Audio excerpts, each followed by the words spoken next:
va poursuivre cette séquence sur l'intelligence artificielle et l'emploi avec Michel Beaujard. Donc, Michel est fondateur et président de CFS+.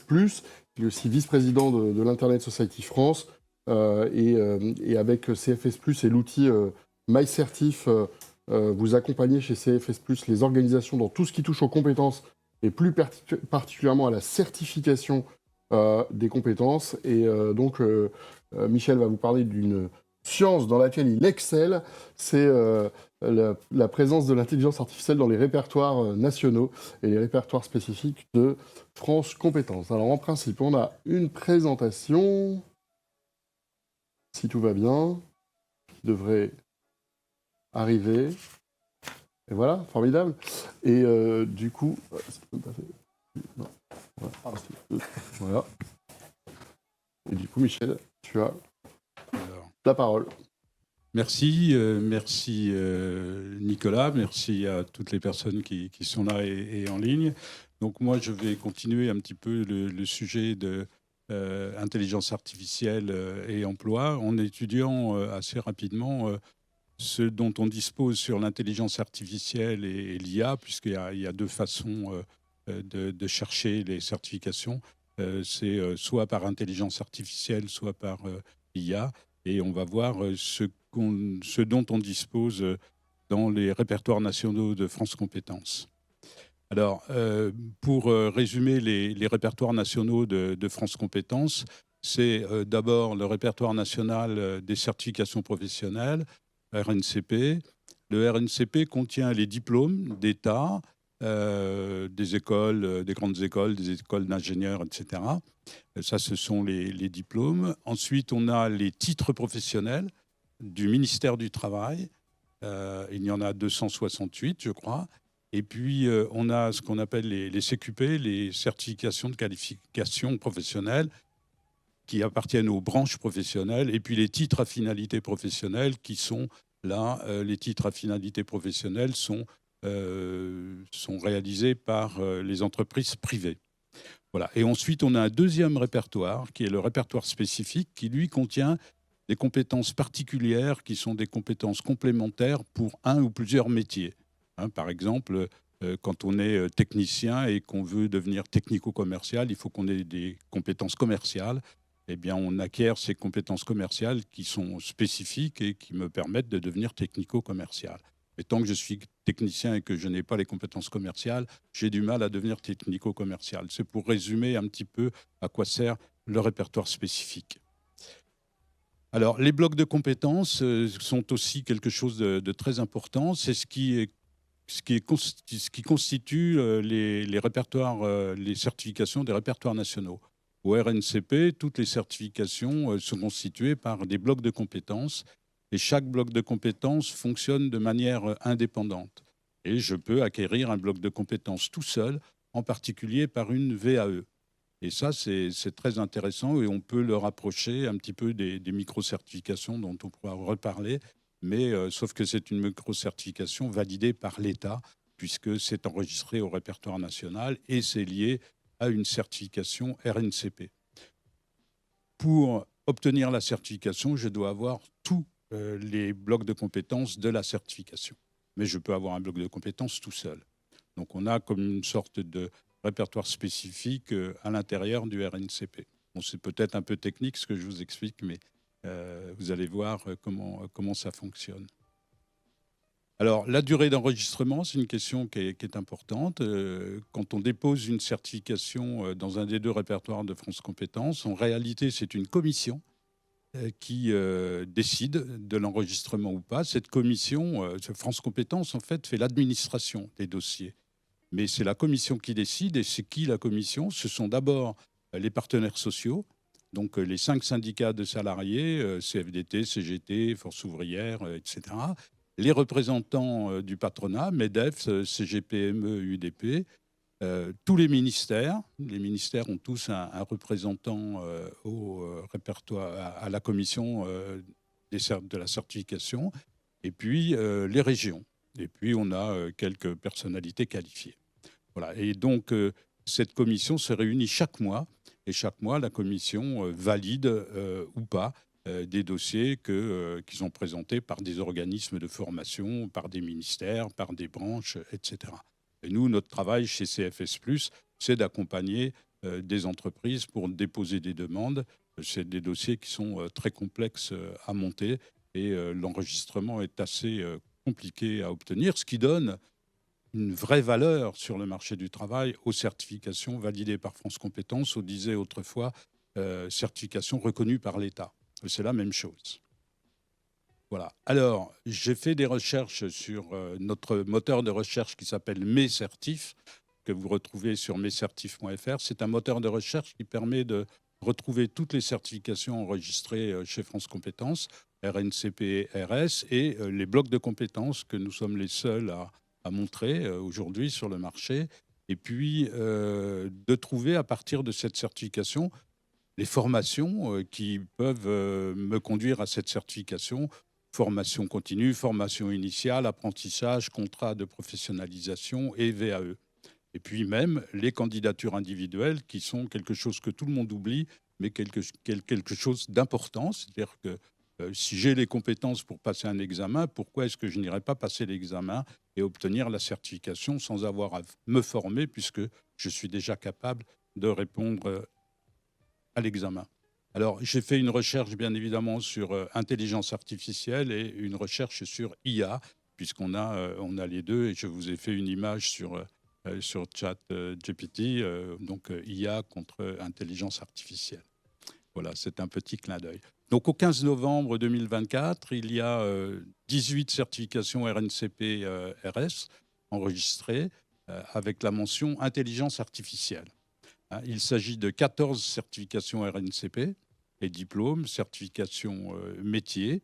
Et dans ces 14 certifications, on a, alors c'est un petit peu petit, surtout des certifications qui sont consacrées à la fabrication d'intelligence artificielle. Manager de projet, intelligence artificielle, expert en intelligence artificielle. Enfin, il s'agit surtout de conduire, si vous voulez, de la réalisation d'intelligence artificielle sans qu'on nous dise à quoi ça sert. Ah si, il y en a une quand même dans les 14 certifications RNCP qui nous dit que c'est pour le domaine de la santé, ce qui nous rapproche un petit peu de ce qui a été vu tout à l'heure en début d'après-midi avec la personne de Poitiers, je crois, qui nous a parlé de l'intelligence artificielle dans le domaine de la santé.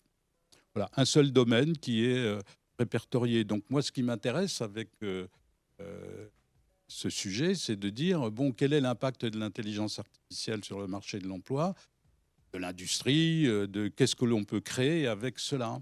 Alors bon, pour l'instant, je n'ai pas trouvé dans le répertoire national, en tout cas avec la recherche sur intelligence artificielle. Ensuite, j'ai 66 blocs de compétences. Alors, les blocs de compétences ont la particularité d'être résumés par un titre avec un verbe d'action à l'infinitif et une action à faire. Faire quelque chose pour... en fait, ça décrit une activité qui est décrite par ce qu'on appelle une écriture en compétences, faire une action précise. Voilà, et le répertoire spécifique fonctionne de la même manière, réaliser quelque chose, conduire une activité quelconque. Et c'est la conduite de l'activité qui est résumée dans le bloc de compétences. Ensuite, au répertoire spécifique, on a trouvé 4 certifications qui sont mettre en œuvre avec la science des données, l'apprentissage profond de l'intelligence artificielle. Là encore, je n'ai pas de définition de à quoi ça me sert. Alors si, la deuxième, création de contenu rédactionnel et visuel. Je vais utiliser l'intelligence artificielle pour rédiger des contenus rédactionnels et visuels. Donc là, j'ai un usage, j'ai un premier usage qui apparaît. Ensuite, j'ai intégré l'intelligence artificielle dans le cycle de vente. Alors, à quoi me sert l'intelligence artificielle? Elle me sert dans le cycle de vente. Vous voyez, c'est ça que je cherche, moi. C'est des applications concrètes dans le monde du travail. Et tout ce qu'on a vu sur les 14 RNCP, il s'agit de fabriquer de l'intelligence artificielle avec des logiciels d'intelligence artificielle, de gérer des données, d'utiliser Python ou je ne sais quel outil pour fabriquer de l'intelligence artificielle. Mais l'usage n'est pas dit. Alors là, on commence à voir des usages, hein, création de contenu rédactionnel et visuel, utiliser l'intelligence artificielle dans le cycle de vente ou intégrer la démarche intelligence artificielle et sciences des données dans la stratégie de l'entreprise. Donc là, j'arrive, j'ai envie de dire, enfin, à voir à quoi elle me sert, l'intelligence artificielle, sur mon poste de travail. Or, c'est ça qui est intéressant et c'est ça que l'on référencie à l'intérieur des répertoires nationaux sur le poste de travail. Qu'est-ce que je peux faire avec l'intelligence artificielle? Qu'est-ce que je peux fabriquer? Et on va avoir, je pense qu'un jour, on aura des certifications, par exemple de l'UIMM, hein, qui est la branche de l'industrie minière, enfin de l'industrie de la métallurgie. Il y aura certainement des certifications UIMM fabriquées je ne sais quoi, des presses hydrauliques avec l'intelligence artificielle. Enfin, je dis n'importe quoi, mais c'est un peu ça, si vous voulez. L'outil va me servir à faire quoi? Et pour l'instant, je ne le vois pas encore dans les répertoires nationaux. Alors, deuxième recherche, cette fois-ci sur occurrence avec IA et pas intelligence artificielle. Et là, j'ai une seule certification IA qui est par le ministère de l'Enseignement supérieur et de la Recherche. Hein. Les ministères ont beaucoup de certifications au RNCP. Les certifications RNCP du ministère du Travail s'appellent des titres professionnels. Les autres, c'est plutôt des diplômes. Donc, ministère de l'Enseignement supérieur a une certification avec 2 co-certificateurs privés, l'association Groupe ESSEC et Centrale Supélec. Voilà. Et donc, cette certification est un diplôme, hein, d'études supérieures en IA, data et management. Voilà. Donc là encore, sans usage précis qui nous sont donnés. Et donc, il y a 6 blocs de compétences dans ce diplôme de IA, d'intelligence artificielle, hein, mais qui est résumé par IA. Voilà. Et il y a 5 certifications de compétences complémentaires également dans IA. Hein, et on retrouve celle de tout à l'heure. Donc on a une intelligence artificielle, une certification spécifique qui nous parle ici de machine learning. Hein. Mes modèles, test et implémentation des modèles analytiques d'IA. J'ai testé l'implantation de modèles analytiques d'IA, mais ça ne me dit pas dans quel secteur, ça ne me dit pas pour quel usage, ça ne me dit pas à quoi ça me sert. Vous voyez, préparation et migration des données pour l'IA, très bien, c'est très technique, c'est usage de l'IA, c'est comment fabriquer de l'IA, mais je ne vois toujours pas à quoi ça me sert sur le plan de l'employabilité, sur des secteurs industriels, commerciaux, techniques, etc. Voilà. Donc, j'ai surligné en jaune. Là, c'est les 3 dernières certifications, puisque je vous ai dit que la commission se réunit tous les mois. Donc, on a eu 3 certifications à la session du 30 septembre 2024, hein, où c'est celles qu'on a vues déjà tout à l'heure, au début, cycle de vente, stratégie de l'entreprise et création de contenu rédactionnel et visuel. Voilà. C'est les 3 seuls que j'ai trouvés qui sont liés à des objectifs particuliers. Voilà. Donc, je vous dis après, place au débat sur ce sujet de la place de l'intelligence artificielle, de l'IA. L'IA pour tous, oui, certes, mais l'IA pour tous, mais moi, je voudrais savoir comment l'utiliser, pourquoi faire sur mon poste de travail, comment me former, obtenir des certifications professionnelles qui montrent que j'ai la capacité de faire.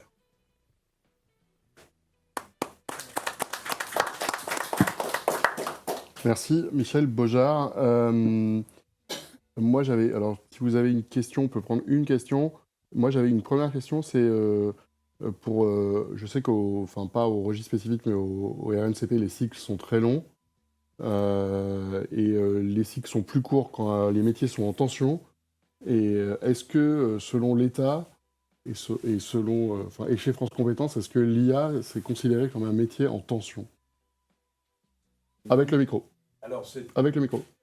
pardon, c'est une bonne question. C'est vrai que je n'ai pas regardé ce qu'il y a comme référence sur intelligence artificielle en métier en tension. Je crois pas. Je pense qu'il est probable qu'il y ait des choses, c'est pour ça qu'on a au RNCP peut-être des choses sur ce sujet-là.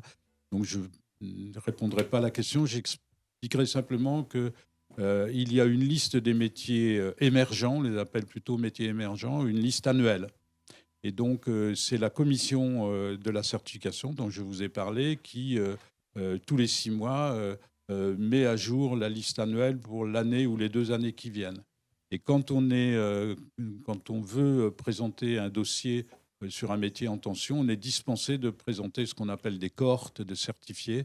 Quand on fait un dépôt de demande au RNCP, il faut avoir déjà des personnes certifiées qui ont passé la certification, qui l'ont obtenue et qui nous disent ce qu'ils sont devenus avec cette certification, à quoi elle leur sert sur le marché de l'emploi. Alors, quand on est sur un métier émergent, on est dispensé de cela. Merci Michel. Est-ce qu'il y a une question? Eh bien, merci beaucoup. Donc Michel Bojard, qui est le fondateur et président de CFS+.